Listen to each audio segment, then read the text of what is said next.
These are 4 things you should avoid in Paladins. And stay tuned to the end because I'm giving out a bonus tip. Tip number 1.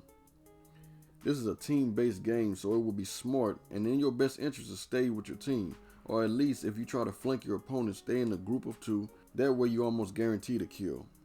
Also, you'll make it harder for the enemy team to catch you off guard.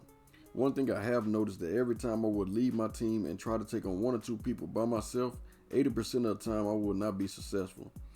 Then I had the audacity to blame my team for me messing up. Another thing I noticed is sometimes you have to retreat when you're being outnumbered. When it's a good time to push and when it's a good time to retreat. All based on how your team is playing. Tip number 2. Stop downplaying your team. I ran across this a lot just because you're a better player or put in more time with the game doesn't give you the right to downplay someone else. Just because they don't take the game as seriously as you do, or they don't have that amount of time to put in due to personal reasons. You don't know what another person is going through.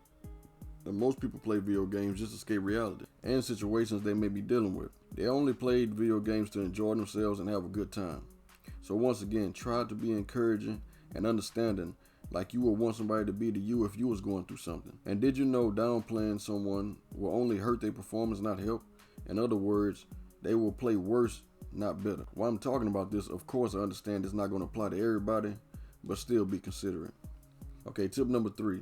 You don't want to have a bad communication like tip number 2, but you want to communicate to let your team know what's going on. For example, using in-game communication to let your team know what you're trying to do. Like if you're going to the right or going to the left, or if you're going up the middle. If you see the enemy team trying to flank your team, let them know. Be a team player. Or you can use your mic on your headset if you have one. This won't guarantee a victory, but it makes a huge difference how everyone plays. When I use my mic and let my team know what's going on, 75% of the time, we end up winning. When I didn't use my mic, in some games, we get destroyed. And if you're finding this type of content useful, I would like to know, leave a comment. Tip number 4, something I didn't know at the beginning.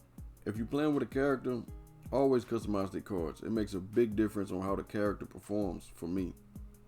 This opens up another way to play. The possibilities of trying new things and exploring your character is exciting to me. Playing with the default cards can give you an idea of what can work and what doesn't. So if you're playing with a character for the first time, I would recommend you use default cards for the first time. The bonus tip is just enjoy yourself, of course. Like I said last time, just enjoy yourself. It's a process in playing the game, so, not everybody will catch on as quickly, but yeah, just enjoy yourself. And once again, you already know what this is, JYMIC Games, man. If you find it useful, go ahead and give it a thumbs up. And, share it to some people that might need this content if they're playing Paladins for the first time. And I'm out.